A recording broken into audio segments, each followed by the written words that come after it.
the CFO said to me, "Will, your guys' quality of revenue analysis and growth narrative that you did in a weekend, my team of 6 people and over $1 million spend couldn't do in 12 months." That's when I knew that there was a market opportunity. Why do you think, though, that CROs are left out during the M&A process? Why do you think that happens, and what advice would you give? There's really a gap between the CRO and the CFO. People talk in different languages. CROs are put in an extremely difficult position of really being the unnamed chief transformation officer. I think the secret is still the same.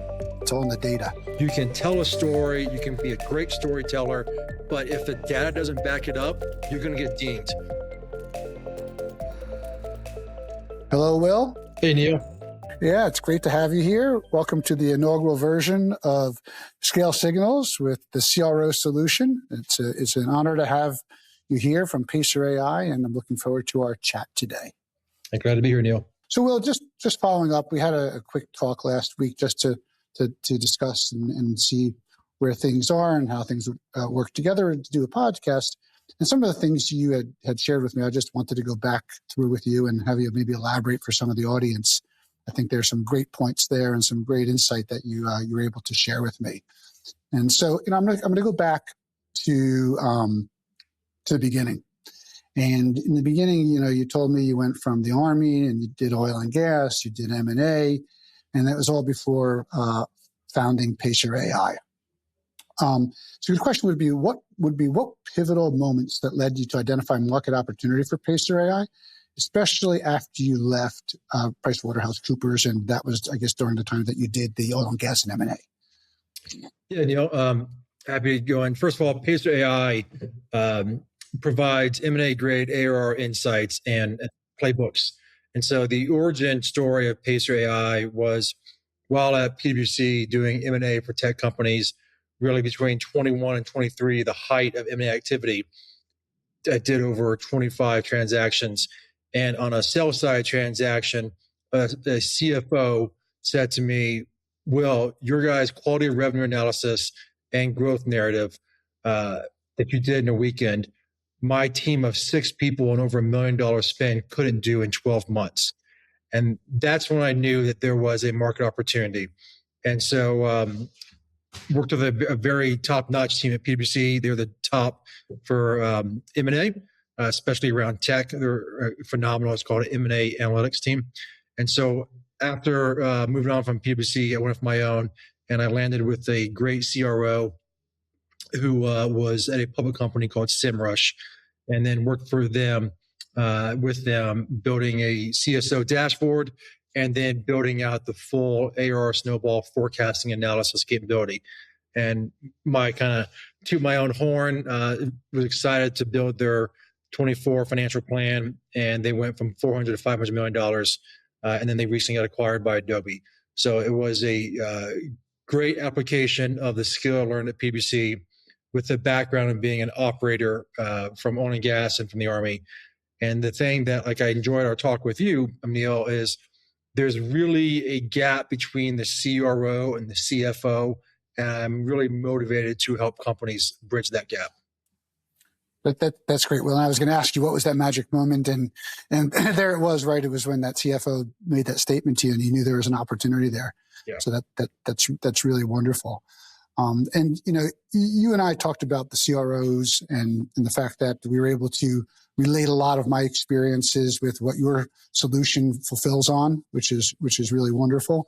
Why do you think, though, that CROs, you had mentioned that your observations that CROs are left out during the M&A process, the proxy statements, why do you think that happens, and what advice would you give CROs and PE-backed SaaS companies to ensure that they're part of that process? And what would you suggest in that idea? Yeah, it's to tee that topic up. I did analysis of proxy statements for the last 20 public company acquisitions, and then my own experience with working on over 25 plus transactions.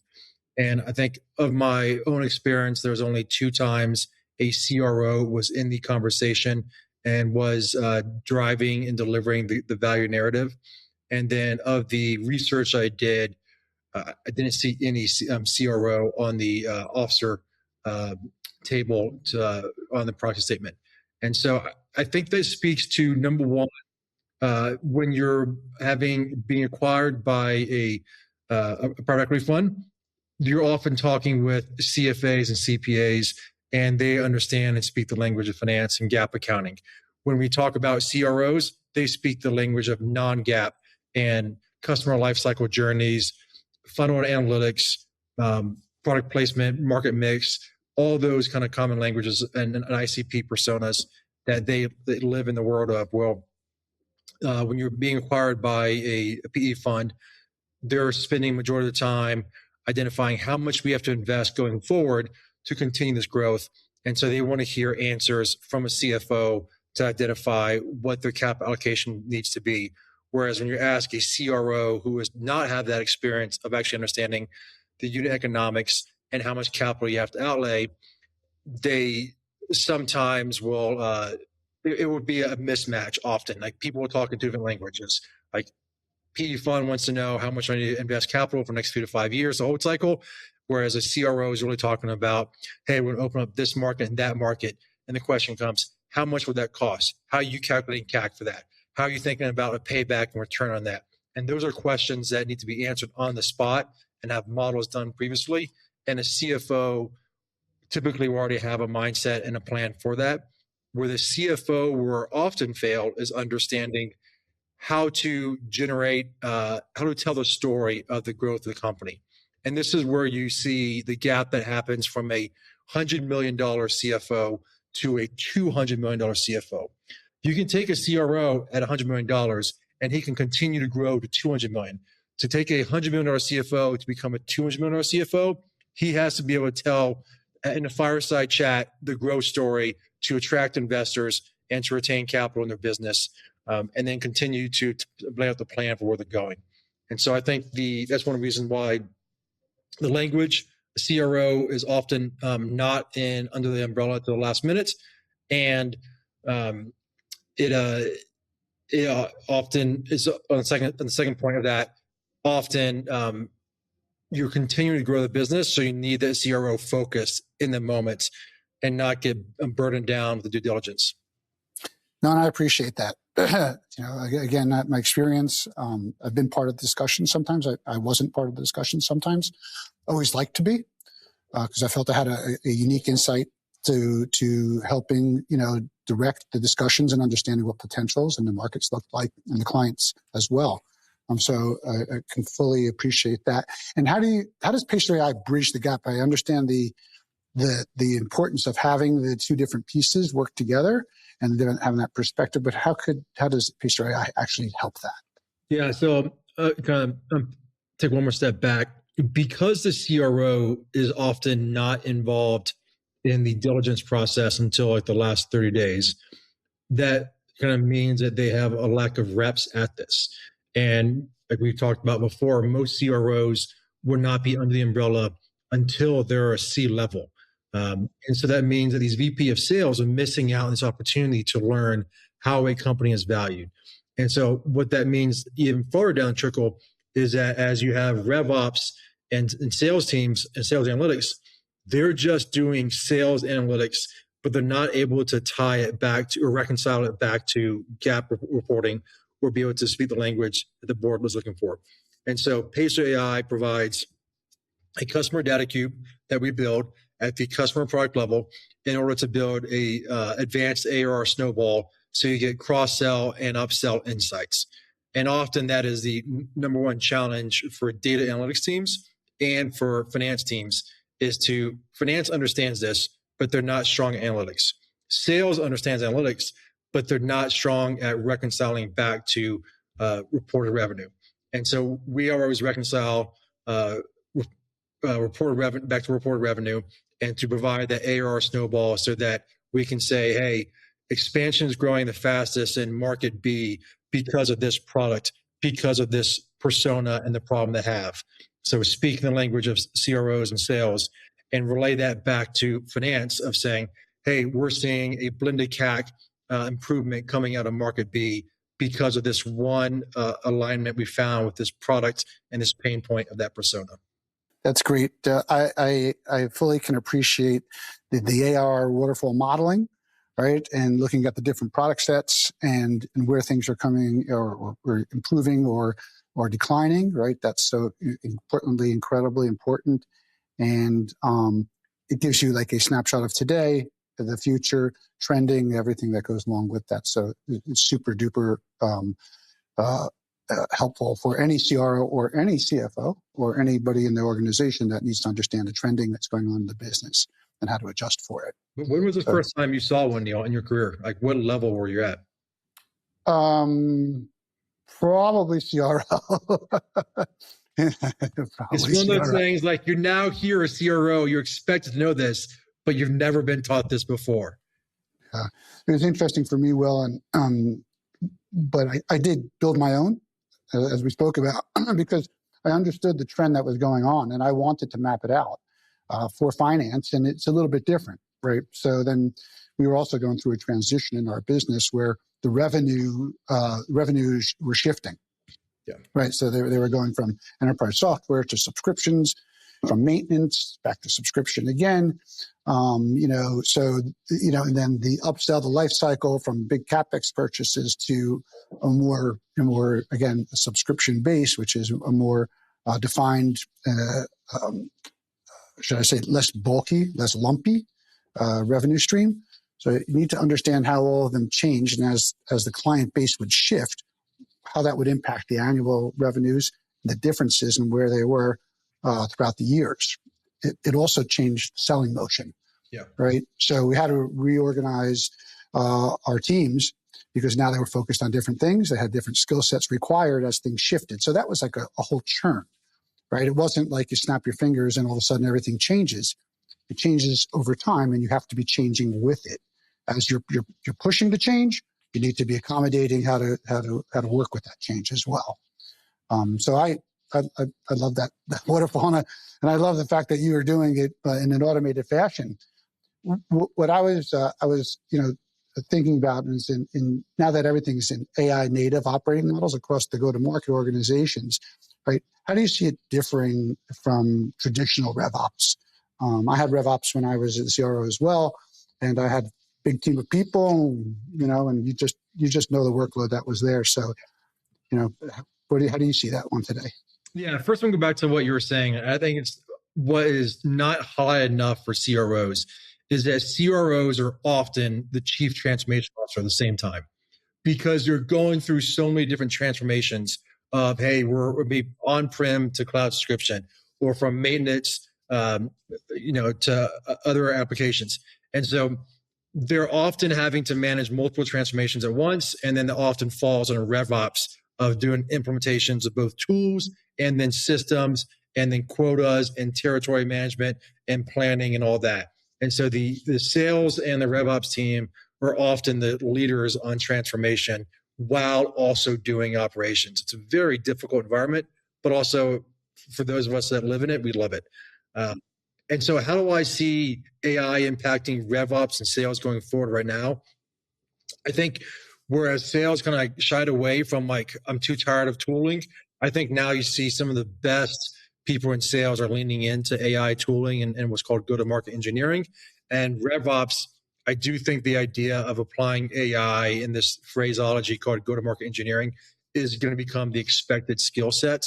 So you still need to understand territory assignment, bag assignment, quota planning, sales planning by segment, sales planning by AAR band, all those aspects, a bottoms up, forecast versus a top down forecast coming from finance. And then applying that to your go-to-market strategy and go-to-market engineering with the AI skill set. And so often right now that's in Claude Code. Just roll back 3 years ago, even just like last year, everyone's expected to be either a SME in Salesforce or HubSpot if you're in RevOps. Yep. Now you're expected to be a SME in Claude Code. And I think that there's probably less than 10% of people in RevOps right now who are a SME in Claude Code or in Codex. And that is going to be expected more and more going forward. And I think that a year from now, FP&A is going to have the same requirements. And so then we're going to get into some challenges of how does the different code bases and skills within the company work together?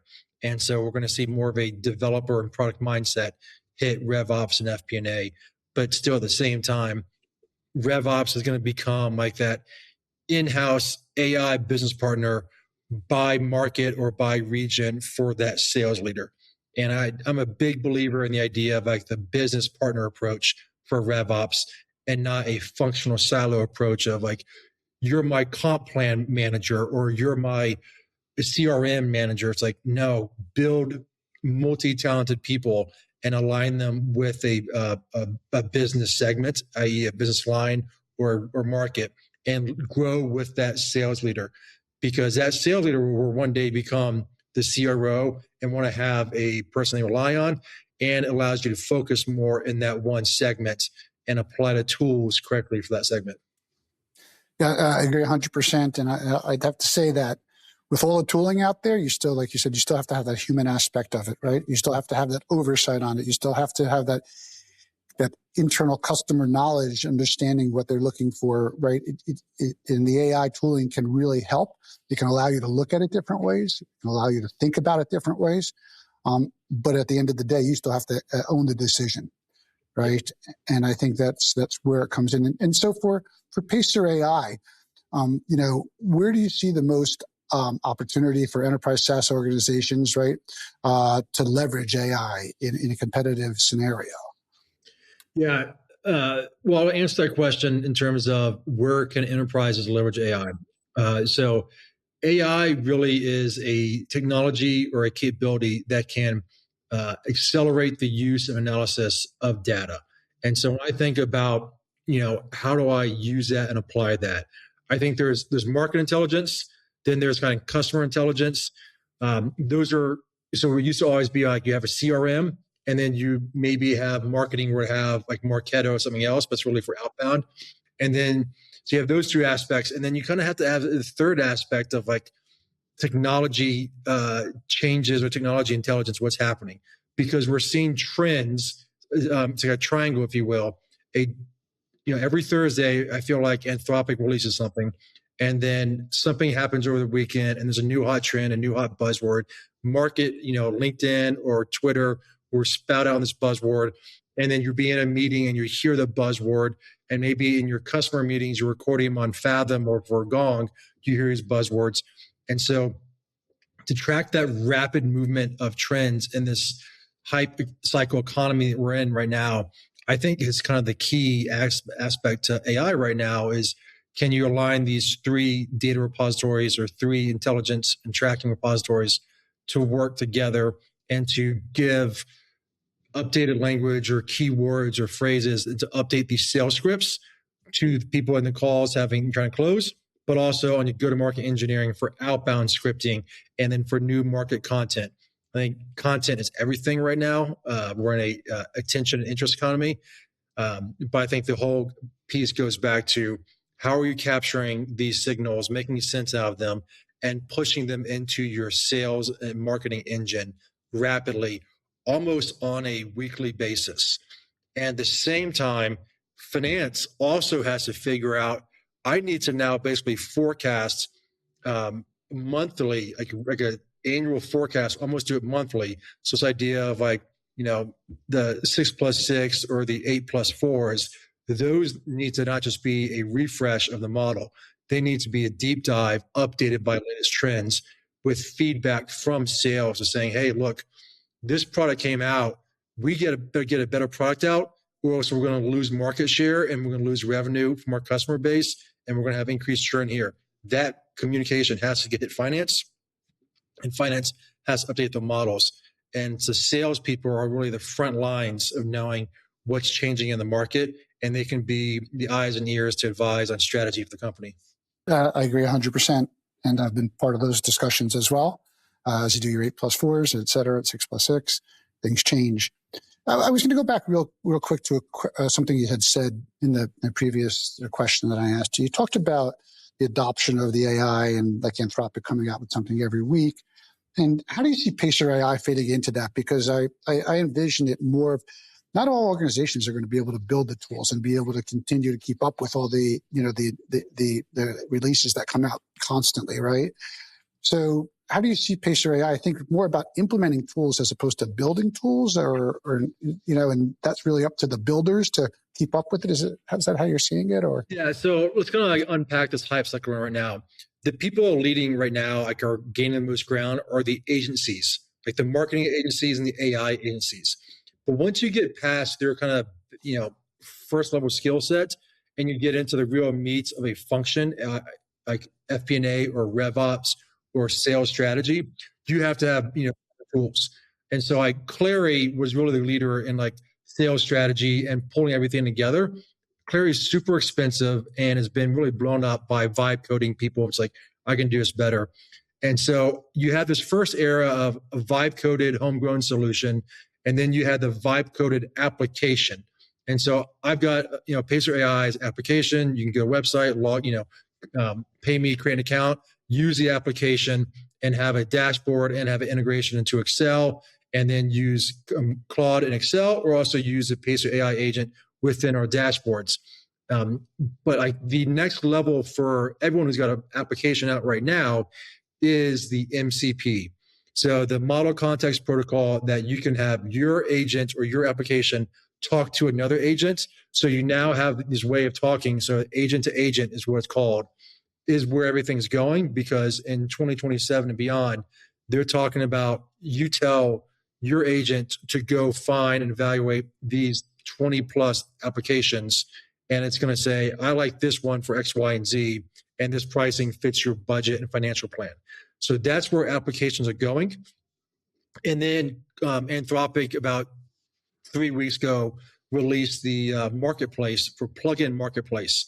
And so this idea of an application like we know it may have a button or a feature or a tab that does something. Well, those are all features. And so plugins are basically, if I wanted, like I'm building a plugin right now for ICP research. I look at all the job postings for VP of RevOps to identify the pain points a CRO has, so I can then sell into CROs. Well, that's a plugin, which could be a feature on a different tool like a Clary. And so I think the application is becoming Claude and GPT and Codex and Gemini, and the features, people will build features and they'll be called plugins, and you put the plugin on the LLM application, which is Claude. And so we're losing this application layer, and you're having this plugin as a feature go into these Claude, and that's kind of where things are going. And then eventually you get to this A to A, agent to agent protocol and interaction. So there's a lot going on. And so I say all that because that's a lot. And so trying to build this in-house, I think people that are 6 months into some sort of like vibe coding experiment, they're realizing I'm not a product manager. I'm not good at governance. I'm not good at security. I'm not good at staying ahead of the trend. I'm not good at product marketing management. And they'll quickly realize, no, we need to find who we partner with as either a vendor or an acqui-hire or an agency that we use, because this is a skill set that requires full-time attention and not just a smart person in a company working 20 hours a week on it. Yeah, that's exactly what I would think you would say, and what I agree with. That's why I want to get your perspective on it. It's look, I've done some programming myself. I get to a point where not programming, but I've been working with Claude and built some things and understood that that's not going to be the answer for me, right? If I'm going to build tools, then I'll be a tool builder, but I'm not really a tool builder, right? So yeah, there's a word that you have. I mean, the key thing is having domain knowledge. Like that's still the most important thing is, and you talked about if you're 20 plus years experience in sales, you had customer domain knowledge for your customer set. And that's ultimately what's most important, because you have to have that like deep, detailed understanding so that you can then tell whether it be managers, directors, what's right or wrong. And nowadays it's to tell a Claude or a GPT what's right or wrong. Or what we're moving is to tell someone who built a Claude skill or a tool, that's incorrect. You should have built it this way. You should have asked me. And that domain knowledge still is the most important. Whereas you have like a Claude, you can read everything on the internet, but they lack that depth of knowledge that comes with your customer.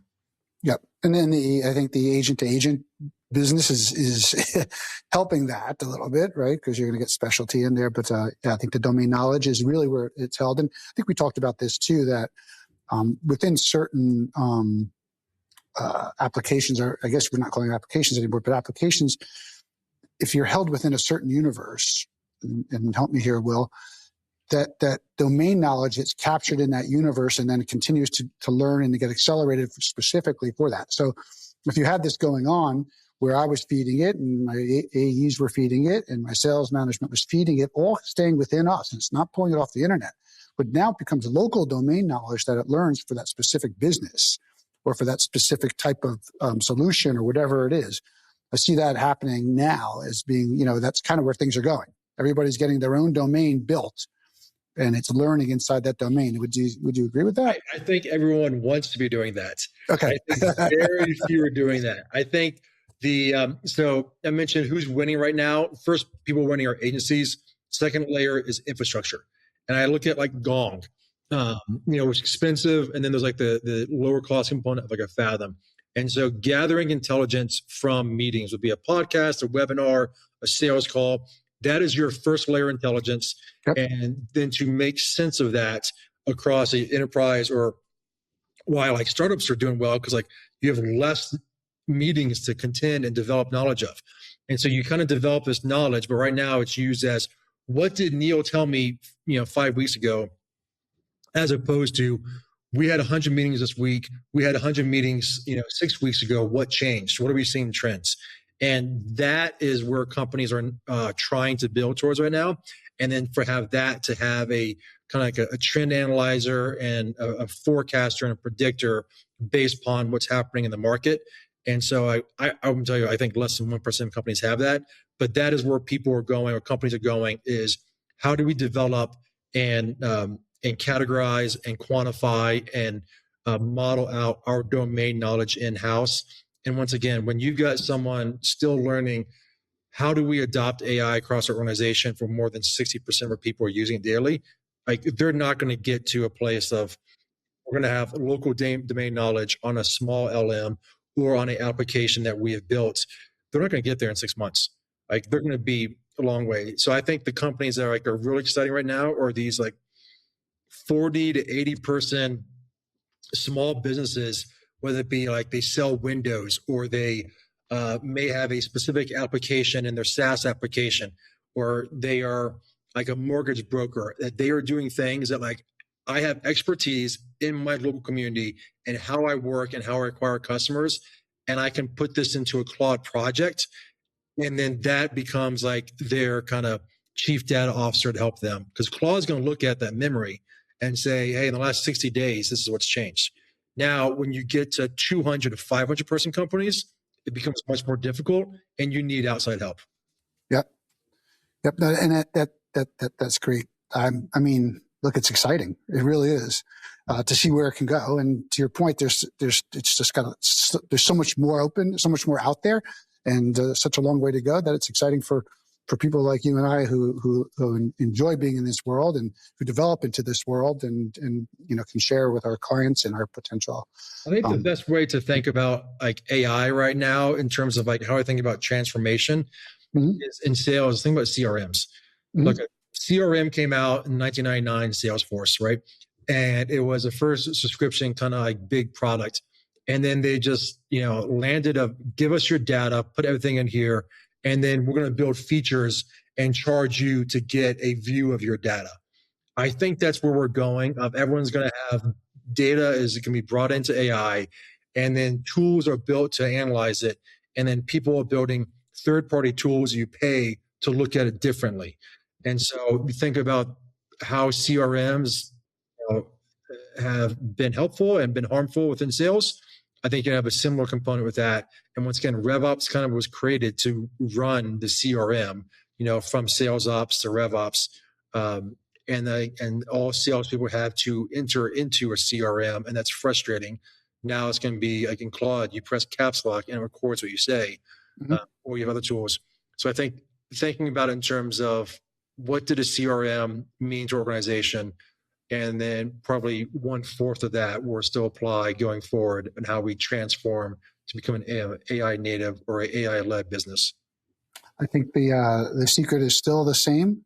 It's all in the data, Yeah. right? It's been that way forever, right? The data is gold. It's, you know. Everyone wants to be data driven. And when you going back to tie us back to M&A, when you go through due diligence, you can tell a story, you can be a great storyteller, but if the data doesn't back it up, you're going to get dinged. And that's where you start getting these premium valuations drop to medium valuations of like, okay, great fireside chat, great storyline, diligence wise, they're not aligning from what they're saying. And so that data is the key, and everyone wants to be data driven, and everyone wants to know like, hey, if market B is your emerging market, and we're growing there at a lower dollar cost acquisition, then what if I put in, call it $100 million to grow market B as opposed to $200 million to grow market A, and you get a better return on the $100 million in market B, you want to have that backed by data. You know? Yep. And so that is why Pacer AI exists. And then it's also why AI is so exciting, because you can crunch that data faster. Yep, absolutely. So I'm going to shift gears a little bit here, Will, if that's okay. Yeah. You and I spoke a bit about how you're rebranding your Substack in your podcast that hopefully I'll be participating with you in the future on. And I think it's interesting because you mentioned that you're going to start doing an in-person event in Denver. Yeah. Right. And so I was thinking about how, you know, we've gotten so virtual, right? And so I wanted to really, you know, just hear from you, you know, what are your strategies for building that new branding and thought leadership? And part of it is in person. I'd love to hear about that as well, because I think there's a lot of value to that. I'm a fan of in-person, face-to-face as well. So just would love to hear your perspective. Yeah, so I started with Substack probably 2 years ago, and was consistent on it. It was called Agents of Insight, and so just the title alone got a lot of traction. But I was all over the place in terms of my messaging, so I did not have like a message consistency. I didn't have message market fit, and I went into a build period. I'm like, I need to get it back going. I need to align my messaging with. Well, I just need to have a message. My Substack to align with something I can own on AEO and SEO and be known for. And so it's going to be called the ARR Snowball for my Substack. I got like 7 I got to push out today. And then for my in-person events, right now we're calling it AI Demos and Beers in Denver. I'm probably going to co-brand with the Microsoft Global AI community, you know, just because it's more open than some other branding opportunities. But the idea is on LinkedIn and on Twitter, everyone puts their best face forward. And oftentimes, like, it's just people who are better at marketing versus like really knowing what's actually happening. Mm-hmm. And people don't ask questions on there. And so I want to create an event where it's open for, it's called AI Curious, to meet with AI practitioners, to ask the questions of like, how should I think about where maybe like my .Claude setup, or how should I think about applying this in my business, in my function? How do we work cross functions within our business with AI? How should we think about a roadmap to ask someone who is living through it every day as an AI founder who's in probably Claude or GPT 10 plus hours a day and are learning in one day what others may learn in a few months, and to have that environment. To hear what not to do and what to do and how to think about stuff. So that, and then of course, like laugh and talk about life and talk about like, how do you raise kids in this world of screen time and AI and all that stuff that doesn't get talked on LinkedIn. So yeah, that's what we're doing, and making it monthly, the first Thursday of the month in Denver at a great co-working spot called Park Co-work, which is right near like a very nice street. Great. So hopefully you'll get a lot of people attending and joining you, and have a wonderful audience and camaraderie and community there. That would be great. You know, so, you know, just looking at that and building that, you had mentioned, you know, getting the marketing engine off the ground when we spoke last time. So what would be 2 or 3 pieces of advice you'd give to any leaders on how they get that going? I know you spoke a little bit around this, but if you were to just sort of summarize, this is how you see getting this growing, that would be great, I think, for people to have another perspective on. Yeah, I think the phrase that sticks in my mind is like would be for a startup, or if you're entering a new market, is it it takes twice as long to build the sales and marketing engine as it does to build the product, and to keep that mindset of like, oh shoot, that is a long time. And so what I'm trying to do is break that. And so I'm building, I built a Pacer operating system where it has my market intelligence I mentioned, it has my customer intelligence, and then kind of like an AI trend intelligence. Use those for my content gen, and then grab signals for job postings and champion tracking and fundraising announcements. And that's my lead signals, and then score those, and then reach out with DMs and cold email. First, I go through a warm filter, and then I do a cold outbound, either be a DM or an email, and have sequences. The thing I saw the other day is now talking about 17 touch points is what it takes. I believe that we're so overwhelmed by stuff, and so I think about it as, how do I grow awareness? How do I, within awareness, create an audience who shows interest? And then who shows interest? How can I help them make a decision? And so, in that regard, getting people to an in-person event, I think, is key. Whether I fly out to meet with someone, or I invite people to an event or a dinner, and they meet, me. I'm like, oh, I like this guy. I trust this guy. He stands out from everybody else, or he's different this way, or this is a better fit for us. And then help them make a decision based upon, here's a landscape, what you can buy, and here's how we're unique and different. All of that, product marketing mix, product marketing management, positioning, messaging, it's hard. And I think that's where domain knowledge of your customer still is paramount, and rely on your marketing leaders and sales leaders to help you with that. 100%. So, Will, I just want to say, so far, I've really enjoyed our 35, 40 minutes together. Is there anything else you want to leave with the audience before we say goodbye, or anything else? Parting words? Yeah, I think going back, tying it, like CROs are put in an extremely difficult position of really being the unnamed chief transformation officer, and also held essentially accountable without knowing it to achieving a premium revenue multiple. And so if you don't understand premium revenue multiples, and you want some help with learning how to become sell side ready, which you really should start 12 plus months out, then feel free to reach out to me. It's what I specialize in. I do quality of revenue analysis, quality of earnings analysis, commercial due diligence, and tech due diligence, and to help companies become sell side ready on a monthly cadence, as opposed to this is a priority for this month, this quarter, and all hands on deck and we figure this out. Because as you know, when you take a pause and all hands on deck focus on one area, you lose aspect of what's happening in the market. And so I think the approach with using AI, of doing it on a monthly cadence, is the right approach. Because if you look at what's happened in the market in the last 6 months, Q1 SaaS valuations dropped because Claude came out with the legal skill, and then Death of SaaS and like SaaS Mageddon came out. And then in the last week or so, we started seeing a realignment of SaaS fundamentals and performance back to valuations. So I think just came out the other day that now the median SaaS valuations back up to like a 5.7 next 12 months revenue, as opposed to just 2 months ago, it was like a 4. And so all that kind of stuff, if you're interested in it, please reach out to me and I'd be happy to help.